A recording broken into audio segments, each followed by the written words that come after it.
Now, I want to start by highlighting this article by Debbie Hayton, because Debbie Hayton is interesting, Chloe, in the sense that Debbie is a trans woman. Now, what I find interesting about this piece is that, Debbie as a trans person, the argument tends to be that if kids aren't pumped full of these puberty blockers and hormones, then they're going to kill themselves or something like that. Mm. Something, this hyperbole comes about really easily. But Debbie says, look, it's good news that the NHS have actually done this in gender identity clinics. Puberty blockers with cross-sex hormones were a solution that, in her view, as a transgender adult, create a very serious problem where you've got young people who, don't know their, if I'm allowed to say this, don't know their arse from their elbow, suddenly being put on these pathways, medical pathways, that they could come to regret, which of course Kira Bell, in that landmark case at the High Court in this country, did go on to regret. So where are you at on this, Chloe? Do you agree with Debbie Hayton? Because Debbie, for saying all of this, by the way, receives an absolute torrent of abuse.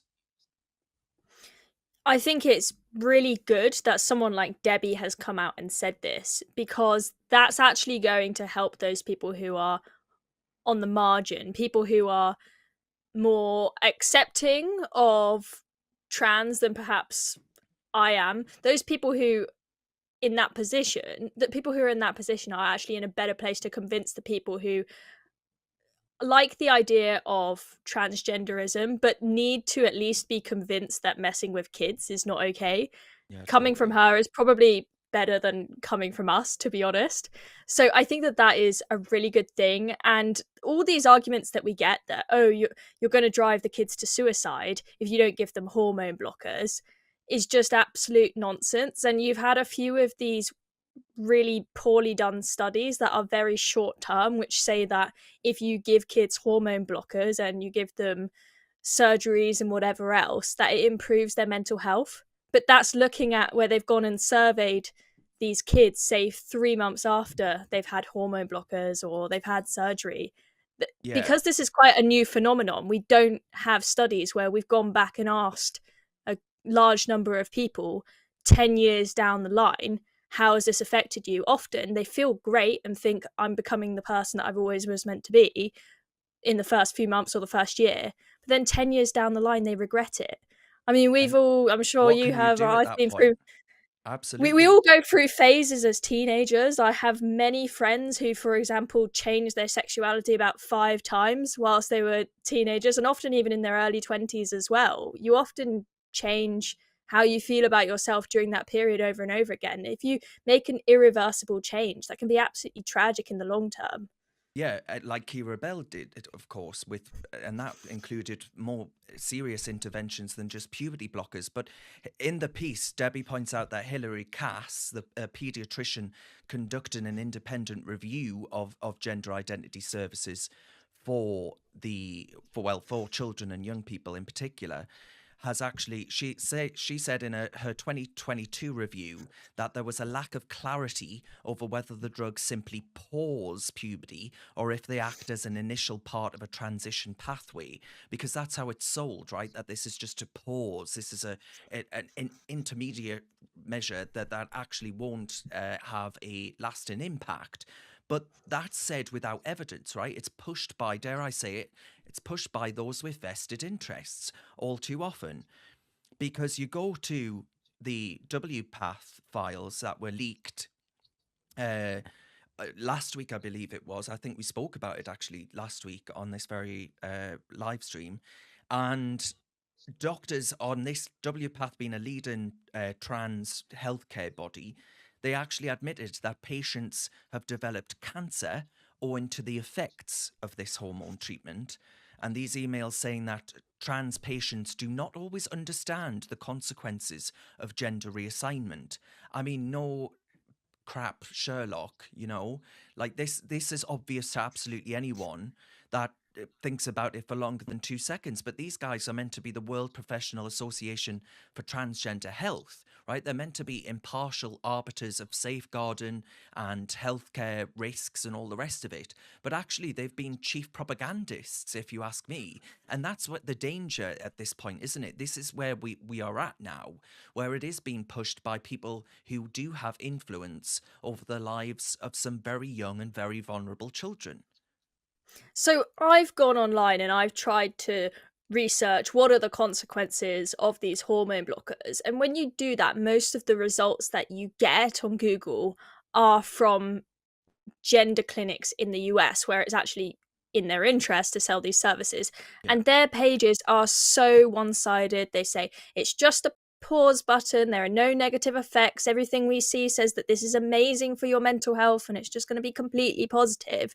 Right? There are teenage kids who are going and doing the same Google search as me, and all they're seeing is positives, positives, positives. Yeah. And then I'd like to think that the parents are a little bit better at having a critical eye. But when we now live in a society where, especially in places like California, you're told that you're some sort of evil parent, we're now being told in Scotland you might even be chucked in prison for up to 7 years if you don't affirm your child's gender. The parents feel compelled to go along with it because it means that you're accepting your child for what they really are. So this is really, really bad. And so it's a brilliant thing that this is being blocked by the NHS. One thing that I am interested to know is, I can't remember the exact name of the clinic, but it's a private clinic, not NHS, a private clinic that was using a loophole where they were giving kids hormone blockers without parental consent, where the kids were ordering them online. There was some sort of loophole through ordering them online, which meant that kids were able to get hold of these hormone blockers without their parents even knowing. So I'm wondering if, when this ban comes in, if it's going to apply to that private clinic as well. Yeah, it's a good point. Very good point. Because, if there's money to be made, dare I say it, some people are going to try and find these loopholes. Andy has commented, though, and Andy says, we can't see you, Andy. There you are. Andy says, puberty blockers are absolutely abusing children. My daughter's friend thought she was a wolf for 3 years. She's now mortified at the thought of that. Yeah, that's a lot of 9-year-olds make that decision. It's a very good point, and it sounds silly, right? But this is what by saying that we must accept automatic affirmation, which means the automatic acceptance that what this child is saying is true. I used to run around with a stick saying that I was a wizard. I'm not. Sadly, that I would make the world a better place if I was, of course. But you get the point. Kids assume things that they then grow out of. We've got to allow puberty, growing up, to actually take place.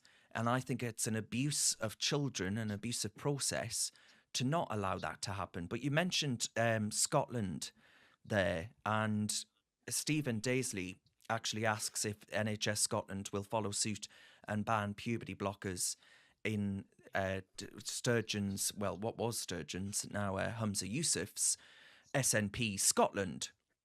And he talks about the NHS England decision to actually ban these things for minors, and he says it's a source of relief to many who fought along hard and unpopular, which is true.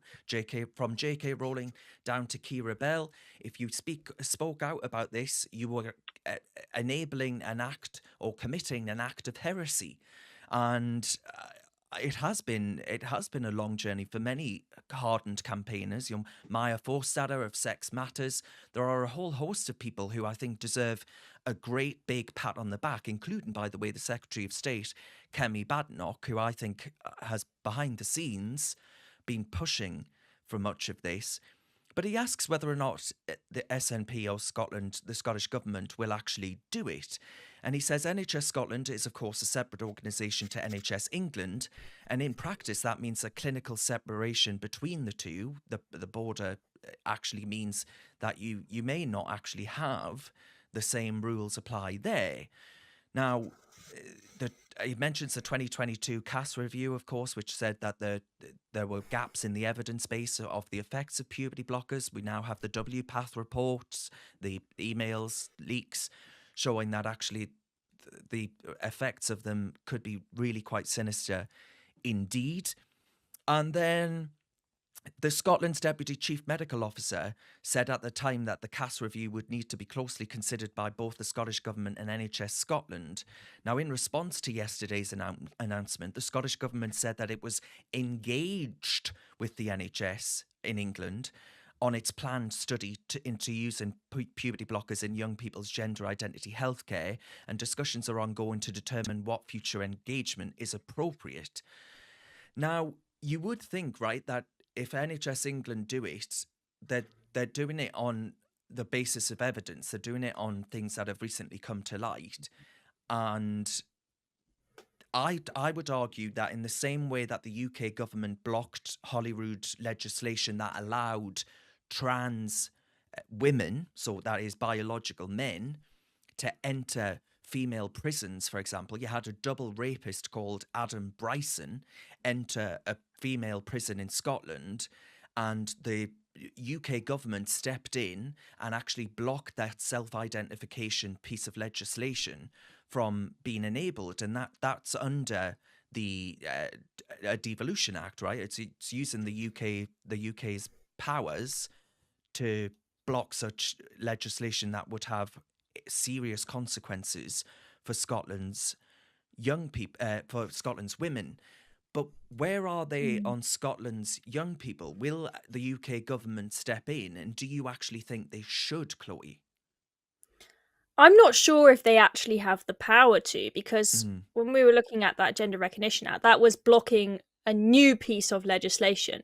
Yeah. Whereas what the NHS is doing is breaking the current status quo. Do we have the power to tell Scotland you cannot continue with the status quo, as opposed to proposing something new? There's a difference there. I'm not sure exactly what the constitutional power. I hope that we have the power to do something. I think that the NHS, given that they're so obsessed with their diversity and inclusion managers and whatnot, if they've come out and said that they think this should be banned, they must have seen some quite serious evidence, probably those WPATH files and more, to suggest that this is really, really quite dangerous. We are using kids like lab rats. Yeah, we don't. This is a new phenomenon. We don't have any long-term studies. This is really, really dangerous. And I think that all the kids that have had this done to them, hormone blockers, surgeries, anything else, we're going to look back in a decade's time and think, what the hell were we doing? So I hope we can do something. But I don't trust the SNP. No, given neither their do I. But I mean, do you have any faith at all that even the SNP might step in for children and protect them when the evidence is there? Well, I'm not sure that the SNP is on board with the idea that trans ideology needs to be kept away from children. As I said when we were talking about Debbie's article, there is a group of people who are on board with trans ideology, but sit in the middle ground and say maybe we should keep it away from kids, but allow it to go on in adults. I'm not sure the SNP is on board with that point of view because of that proposed legislation we saw, where, as I said, you could be chucked in prison for 7 years if you don't affirm your child's identity. We still don't have the specifics of exactly what that entails, but one example they gave was that if your kid decides that they want to wear certain clothes and you don't allow them to because they say that that's a way to express their gender identity, you could be thrown in prison, right? If they think that not affirming your child's gender by not allowing them to wear, the boy to wear the dress that they say they want to wear or whatever, if they think that that is unacceptable, I think that they will probably want kids to be pumped with hormone blockers. I hope it's not the case, but I'm skeptical, Darren. Have you got what it takes to be a reasoned presenter? Well, send us a short clip of yourself to join@reasoned.uk and we might be seeing you on this very channel very soon indeed.